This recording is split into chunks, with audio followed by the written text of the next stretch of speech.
Hello and welcome to EC 202, the microeconomics class. This class is completely online.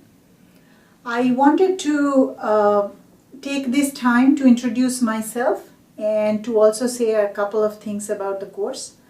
My name is Shatarupa Das and I will be your instructor for this entire course. The things that I want to point to you about the course are as follows. Some of you have probably taken an online class already and you know how it works.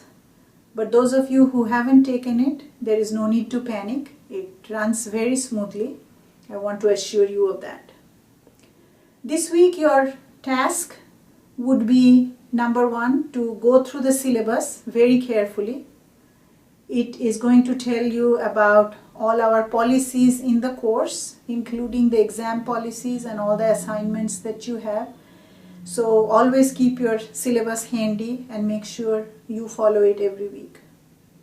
The next thing I wanted to tell you is that please get hold of your textbook and My Econ Lab as soon as you can.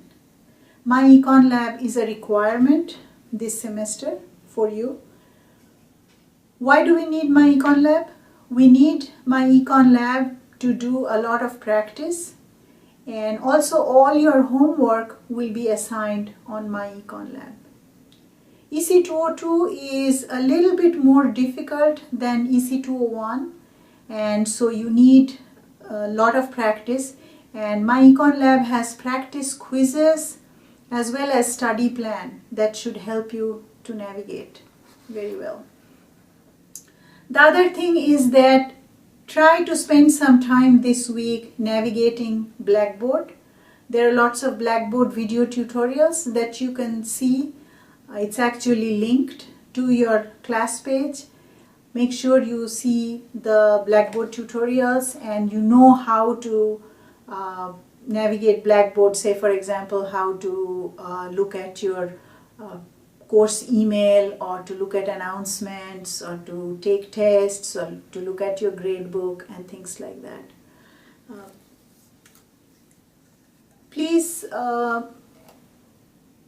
send all emails in this course using the Blackboard internal email. That way I can keep all my emails organized. And if you have any other questions, please do not hesitate to email me, or better yet, post it in our open questions forum. With that, I want you to enjoy the class. Welcome to EC 202. Bye-bye.